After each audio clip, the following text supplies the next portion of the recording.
Alfa Bravo, masuk. Bila ada gosip masuk, sepantas kilat Cik Koci masuk kereta. Gosip dalam kereta.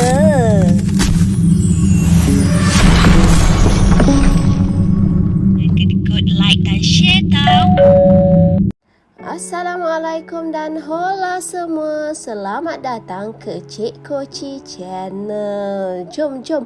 Hari ni kita nak cerita mengenai Datuk Awi. Katanya pernah bantai isteri. Akhirnya Awi dapat balasan ini. Ini yang berlaku kepadanya. Apa yang berlaku pada Datuk Awi ni? Betul ke dia pernah pukul isteri dia?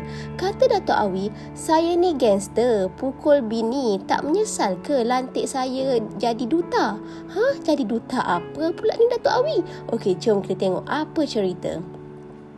Vokalis kumpulan Wings, Datuk Awi yang baru saja dilantik sebagai Duta Yayasan Earth Al-Mustafa berkongsi mengenai proses sebelum dia bersetuju untuk menerima tawaran itu. Awi ketika ditemui berkata dia bertanya kepada pihak yayasan itu sama ada mereka pasti dan tidak akan menyesal memandangkan dia pernah terpalit dengan kontroversi dan dilabel dengan imej yang buruk. Kata Awi, pertama sekali saya tanya kepada pihak penganjur dan yayasan, tak menyesalkah melantik saya sebagai duta? Saya adalah individu yang ada imej buruk sejak 1980-an lagi. Gangster, pukul isteri, semuanya lah macam tak ada punca.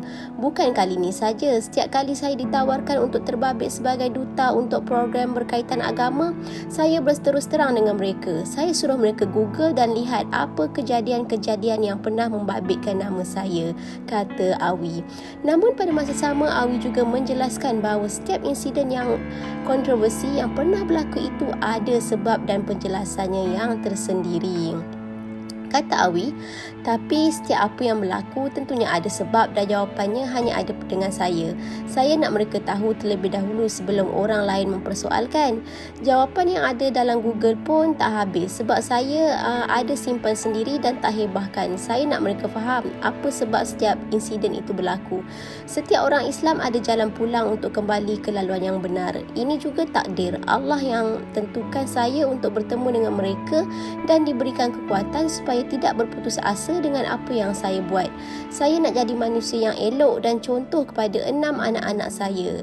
Begitulah kata Awi. Menurut Awi, dia juga pernah sebelum ini pernah dilantik menjadi duta remaja Islam di negeri Perak. Namun akan memulangkan semula sijil pelantikan yang tidak ada tarikh luput itu.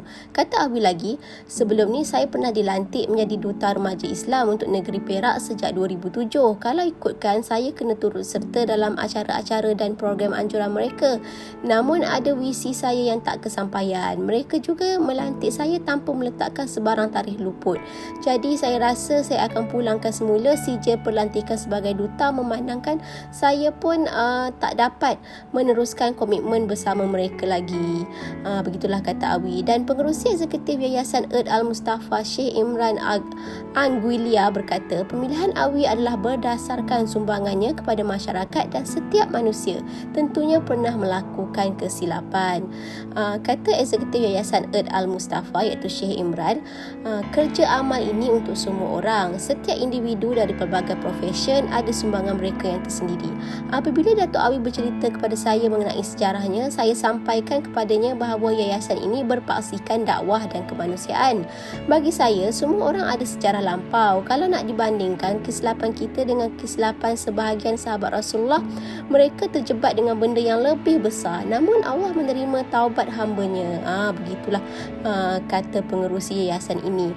Awi dan kumpulannya akan tampil di acara iftar bersama Wings dari Tuhan, Anugerah dan Harapan yang akan berlangsung pada 31 Mac 2023 bertempat di Pusat Konvensyen Antarabangsa Persada Johor Bahru, anjuran Yayasan Earth Al-Mustafa dan BMS Event. Dan tiket untuk tempat duduk dan meja juga sudah mula dijual pada hari ini dengan harga bermula RM350 hingga RM1200. Apa pun bagus ya Datuk Awi ni, jujur ya, sebelum setiap organisasi itu mengambil dia sebagai duta, dia akan jujur cakap dulu latar belakang dan sejarah dia macam mana. Apapun kita doakan untuk Dato' Awi dan kejayaan yayasan ini.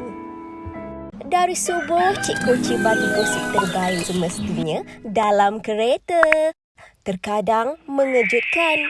Sampailah ke malam. Jangan kedekut like dan share tau.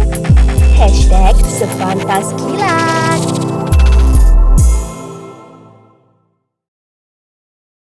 Diulangi, artikel ini diambil dari artikel berkenaan.